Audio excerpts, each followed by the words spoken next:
Bukan karena nggak mau duit lebih, bukan karena nggak mau memimpin. Siapa juga yang nggak mau menjadi pemimpin dan karirnya naik gitu kan. Tapi mereka nggak mau harganya. Harga yang sekarang harus dibayar ketika menjadi pemimpin di perusahaan itu tidak worth it di mata Gen Z. Dan ini adalah wake up call buat para pemilik bisnis, terutama bisnis skala menengah ya. Bisnis skala menengah itu yang omset per tahunnya 15 hingga 150 M per tahun. Karena you will run out of leaders, and once your leader yang sekarang ada di perusahaanmu resign atau dia pindah ke tempat yang lebih baik, kamu akan stres kekurangan pemimpin.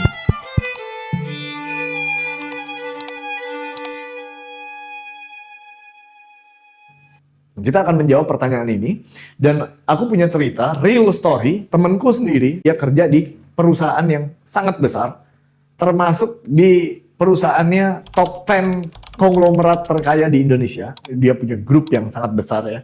Posisi dia saat itu, 3 bulan yang lalu adalah staff auditor internal. Dan setelah dia perform well, dia dipandang sebagai calon pemimpin oleh supervisornya dan oleh manajernya, dia ditawarin untuk naik menjadi supervisor. Dengan benefit tentu saja naik gaji. Gajinya lumayan loh. Dia dari 7,4 naik ke 9,9. Jadi naik 2,5 juta lah. Orang normal harusnya menerima dengan senang hati langsung gitu. Let's go, thank you Pak atas opportunity-nya. Tapi dia enggak loh.